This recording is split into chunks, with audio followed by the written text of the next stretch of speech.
Chapter 11, The Miracle. The next day was foggy.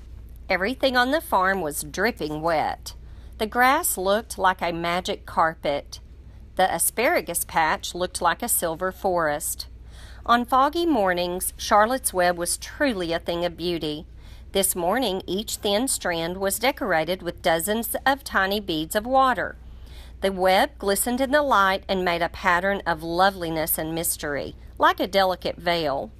Even Lurvy, who wasn't particularly interested in beauty, noticed the web when he came with the pig's breakfast. He noted how clearly it showed up, and he noted how big and carefully built it was. And then he took another look, and he saw something that made him set his pail down. There, in the center of the web, neatly woven in block letters, was a message. It said, "Some pig." Lurvy felt weak. He brushed his hand across his eyes and stared harder at Charlotte's Web. "I'm seeing things," he whispered. He dropped to his knees and uttered a short prayer. Then, forgetting all about Wilbur's breakfast, he walked back to the house and called Mr. Zuckerman. "I think you'd better come down to the pig pen," he said. "What's the trouble?" asked Mr. Zuckerman. "Anything wrong with the pig?" Not exactly," said Lurvy. "Come and see for yourself." The two men walked silently down to Wilbur's yard. Lurvy pointed to the spider's web. "Do you see what I see?" he asked. Zuckerman stared at the writing on the web. Then he murmured the words, "Some pig." Then he looked at Lurvy. Then they both began to tremble. Charlotte, sleepy after her night's excursion, smiled as she watched. Wilbur came and stood directly under the web. "Some pig," muttered Lurvy in a low voice. "Some pig," whispered Mr. Zuckerman. They stared and stared for a long time at Wilbur. Then they stared at Charlotte. "You don't suppose that spider," began Mr. Zuckerman. But he shook his head and didn't finish the sentence. Instead, he walked solemnly back up to the house and spoke to his wife. "Edith, something has happened," he said in a weak voice. He went into the living room and sat down, and Mrs. Zuckerman followed. "I've got something to tell you, Edith," he said. "You better sit down." Mrs. Zuckerman sank into a chair. She looked pale and frightened. "Edith," he said, trying to keep his voice steady, "I think you had best be told that we have a very unusual pig." A look of complete bewilderment came over Mrs. Zuckerman's face. "Homer Zuckerman, what in the world are you talking about?" she said. "This is a very serious thing, Edith," he replied. "Our pig is completely out of the ordinary." "What's unusual about the pig?" asked Mrs. Zuckerman, who was beginning to recover from her scare. "Well, I don't really know yet," said Mr. Zuckerman, "but we have received a sign, Edith, a mysterious sign. A miracle has happened on this farm. There is a large spider's web in the doorway of the barn cellar, right over the pig pen, and when Lurvy went to feed the pig this morning, he noticed the web because it was foggy. And you know how a spider's web looks very distinct in a fog? And right spang in the middle of the web there were the words, 'Some pig.' The words were woven right into the web. They were actually part of the web, Edith. I know, because I have been down there and seen them. It says, 'Some pig,' just as clear as can be. There can be no mistakes about it. A miracle has happened and a sign has occurred here on earth, right on our farm, and we have no ordinary pig." "Well," said Mrs. Zuckerman, "it seems to me you're a little off. It seems to me we have no ordinary spider." "Oh, no," said Zuckerman. "It's the pig that's unusual.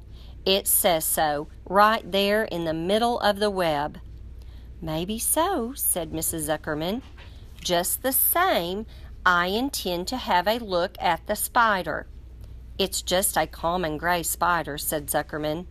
They got up, and together they walked down to Wilbur's yard. "You see, Edith, it's just a common gray spider." Wilbur was pleased to receive so much attention. Lurvy was still standing there, and Mr. and Mrs. Zuckerman, all three, stood for about an hour, reading the words on the web over and over, and watching Wilbur. Charlotte was delighted with the way her trick was working. She sat without moving a muscle and listened to the conversation of the people. When a small fly blundered into the web just beyond the word pig, Charlotte dropped quickly down, rolled the fly up, and carried it out of the way. After a while, the fog lifted, the web drifted off, and the words didn't show up so plainly. The Zuckermans and Lurvy walked back to the house. Just before they left the pig pen, Mr. Zuckerman took one last look at Wilbur.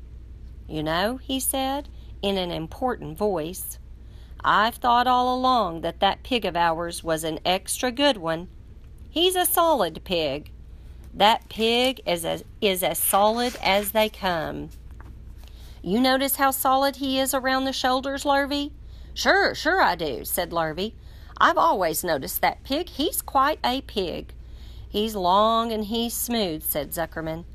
"That's right," agreed Lurvy. "He's as smooth as they come. He's some pig." When Mr. Zuckerman got back to his house, he took off his work clothes and put on his best suit. Then he got into his car and drove to the minister's house. He stayed for an hour and explained to the minister that a miracle had happened on the farm. "So far," said Zuckerman, "only 4 people on earth know about this miracle. Myself, my wife Edith, my hired hand Lurvy, and you." "Don't tell anybody else," said the minister. "We don't know what it means yet, but perhaps if I give thought to it, I can explain it in my sermon next Sunday. There can be no doubt that you have a most unusual pig. I intend to speak about it in my sermon and point out the fact that this community has been visited with a wondrous animal. By the way, does the pig have a name?" "Why, yes," said Mr. Zuckerman. "My little niece calls him Wilbur. She's a rather queer child, full of notions. She raised the pig on a bottle, and I bought him from her when he was a month old." He shook hands with the minister and left. Secrets are hard to keep. Long before Sunday came, the news spread all over the country. Everybody knew that a sign had appeared in a spider's web on the Zuckerman place. Everybody knew that the Zuckermans had a wondrous pig. People came from miles around to look at Wilbur and to read the words on Charlotte's web. The Zuckermans' driveway was full of cars and trucks from morning till night. Fords and Chevys and Buick Roadmasters and GMC pickups and Plymouths and Studebakers and Packards and DeSotos with gyromatic transmissions and Oldsmobiles with rocket engines and Jeep station wagons and Pontiacs.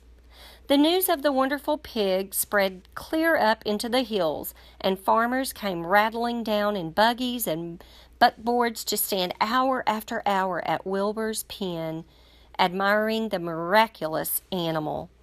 All said they had never seen such a pig before in their lives.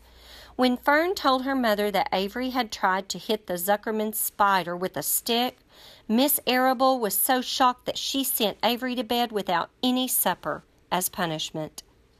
In the days that followed, Mr. Zuckerman was so busy entertaining visitors that he neglected his farm work. He wore his good clothes all the time now, got right into them when he got up in the morning. Mrs. Zuckerman prepared special meals for Wilbur. Lurvy shaved and got a haircut, and his principal farm duty was to feed the pig while people looked on. Mr. Zuckerman ordered Lurvy to increase Wilbur's feedings from 3 meals a day to 4 meals a day. The Zuckermans were so busy with visitors They forgot all about other things on the farm. The blackberries got ripe, and Mrs. Zuckerman failed to put up any blackberry jam. The corn needed hoeing, and Lurvy didn't find time to hoe it. On Sunday, the church was full. The minister explained the miracle. He said that the words on the spider's web proved that human beings must always be on the watch for the coming of wonders. All in all, the Zuckerman's pig pen was the center of attraction. Fern was happy, for she felt that Charlotte's trick was working and that Wilbur's life would be saved. But she found that the barn was not nearly as pleasant. Too many people. She liked it better when she could be all alone with her friends, the animals.